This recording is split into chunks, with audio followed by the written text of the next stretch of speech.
नमस्कार बंधुरा चलुन आज के फुलकपिर एक नतून रेसिपि शेयर करब। आमी एखाने फुलकपि छोटो करे केटे निएछि, परिमाण मतो लवण हलुद मेखे नेब। आमी आगे थेके कड़ाइये तेल गरम करे रेखेछि। आमी फुलकपिगुलो खूब भालोभाबे भेजे नेब। फुलकपिर सब्जी सब समय खेते भालो लागे ना। बंधुरा एक बार এইভাবে ভাজা করে গরম ভাতের সাথে খেয়ে দেখুন, খেতে খুব ভালো লাগবে। আমি জাস্ট 2 মিনিটের জন্য ঢেকে দেব।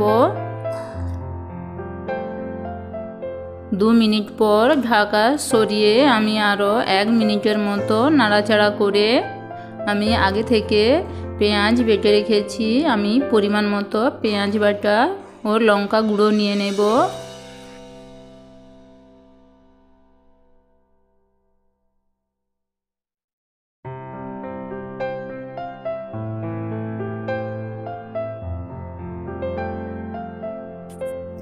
এইভাবে আমি আরো 1 মিনিটের মতো নাড়াচাড়া করে ফুলকপি আমি পেঁয়াজ লঙ্কা দিয়ে ভেজে নেব।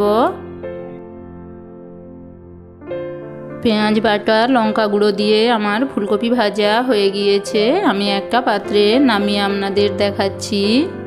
দেখতে কত ভালো হয়েছে আর বন্ধুরা খেতেও দুর্দান্ত। গরম ভাতের সাথে এইভাবে বানিয়ে খাবেন। ফুলকপি রোজ রোজ একইভাবে না রান্না করে এইভাবে একবার বানিয়ে দেখুন। বন্ধুরা রেসিপিটা ভালো লাগলে লাইক ও সাবস্ক্রাইব করতে ভুলবেন না, কমেন্ট করে জানাবেন। আজ তবে এতটাই।